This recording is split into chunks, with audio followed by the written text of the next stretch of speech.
Jeremy? Well, it's definitely an unprecedented situation. Obviously, the situation the NFL's in, the owners, team GMs are in. And honestly, they're going to have to get used to it. Honestly, I believe this was just a matter of time before, like Justice said, players were going to get tagged in tweets or whether this was going to get brought up. This is going to be a conversation piece in all 32 NFL locker rooms this year. If anything, J.J. Watt and Baker Mayfield just beat the other teams to the punch. This conversation is going to be had, and if anything, they're just ahead of the curve. When the owners start talking about this topic, too often it gets slightly confusing. And here's what I'm talking about when I use the word confusing. People quickly say you're disrespecting the flag when you're taking a knee. You're disrespecting the flag when you don't stand for the national anthem. Justice, I want to hear from you. Give me your perspective on this. Do you see it that way? What's your perspective? I think Jeremy hit it on the head. I think, this was just, it was coming. Sometime or another it was coming. It's tragic that a man had to die to pretty much get this conversation had. But, man, 2020 has been off to just a crazy year. And, with all this going on, the 2020 NFL season, it's going to be unprecedented. Some crazy stuff is going to happen. It's during the season. There's just going to be so much news. A lot of players are gonna kneel this season. I think that's a given. I think you can see it, and a lot of people are gonna put hate out there, talking about disrespecting the flag. It's gonna cause the same effect that happened back in Kaepernick.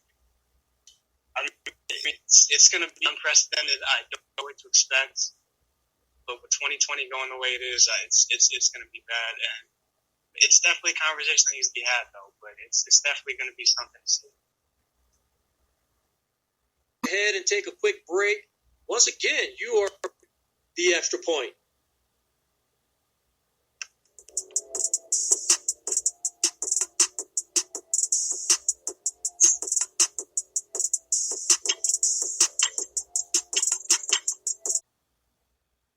Welcome back to the Extra Point. I'm your host, Roland Rainey, and I'm joined today with Justice, Robert, and Jeremy. So as we get ready to round out with our last topic for today, this one is pretty unique because with the recent NCAA rule changes allowing players to go out and market themselves, we've had a hot topic hit the news stands recently, and that is of Reggie Bush potentially getting his Heisman Trophy back.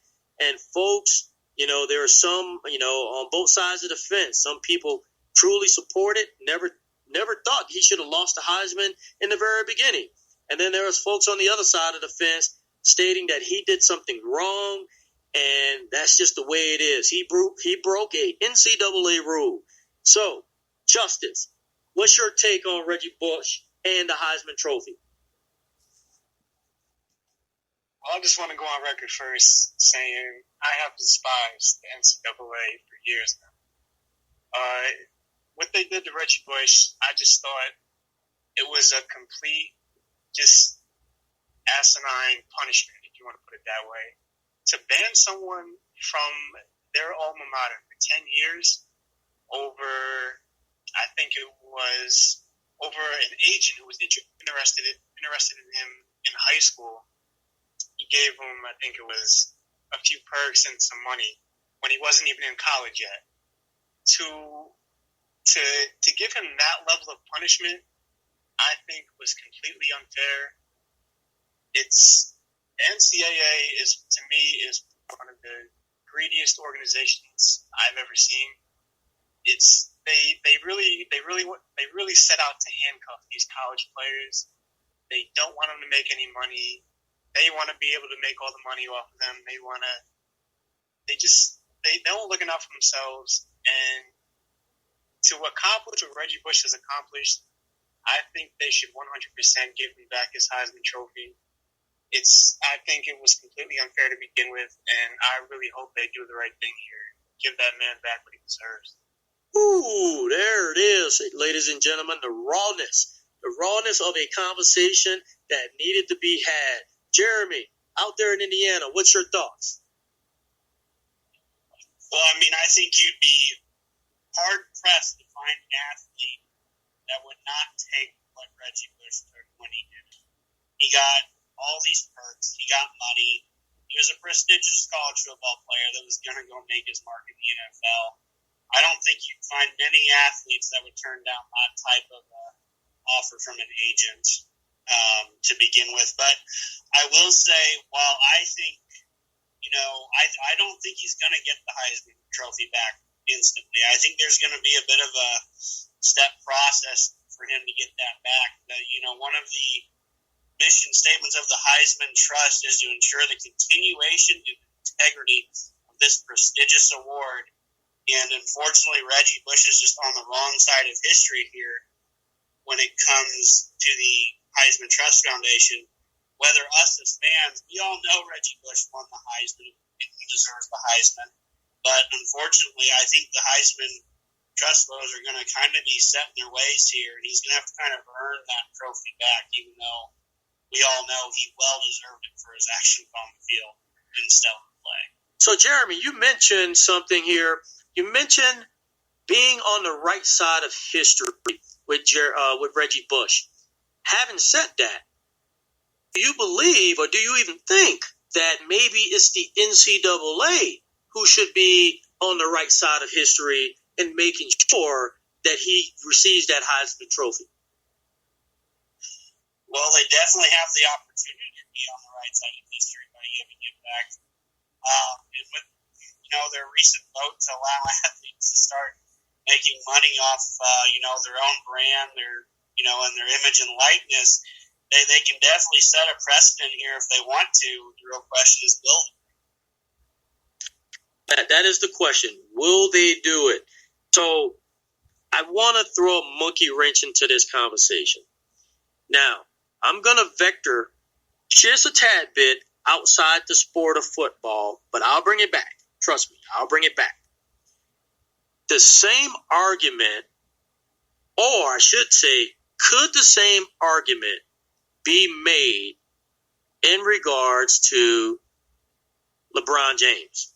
Now, hear me out.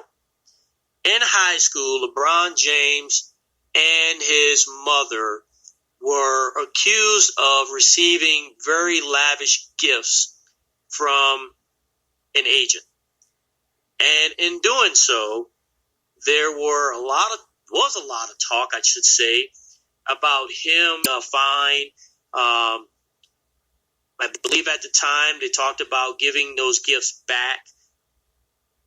Is the difference between a LeBron James receiving gifts out of high school and going into the pros versus Reggie Bush, when you look at a scenario like that, is the only difference the NCAA?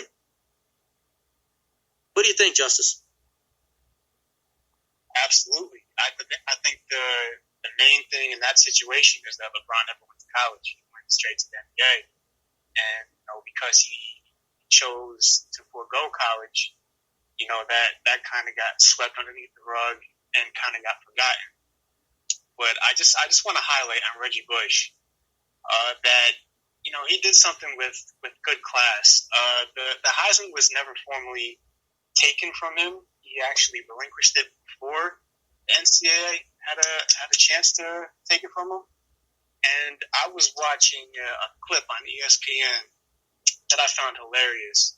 Desmond Howard was talking about it, how Reggie Bush, about the Heisman and everything like that. And he said he was having a conversation with Reggie Bush, and he said if he was in his position, he told him he would have told the NCAA that they would have had to, quote, pry that Heisman Trophy from his cold, lifeless hands. And I thought that was hilarious. I thought, I think Reggie Bush should have fought a little bit for his Heisman. That man had an incredible season. And, I just thought it was hilarious what Desmond Howard had to say about that. So, hey, Robert, once again, I'm going to veer slightly outside the scope of the NFL here in the NCAA. Let's talk about the Fab Five briefly. The Fab Five at one point were also accused of taking some lavish gifts. Not all the members, just a few, by Michigan. And, of course, once it was investigated and it did come out, there were a couple of suits that some of the players took. There were a couple of exchanges of small amounts of money that were taken by the players from a local member in the community. As we start looking at the NCAA instituting this new market yourself promotion, how do the NCAA handle now local individuals who want to invest into a player?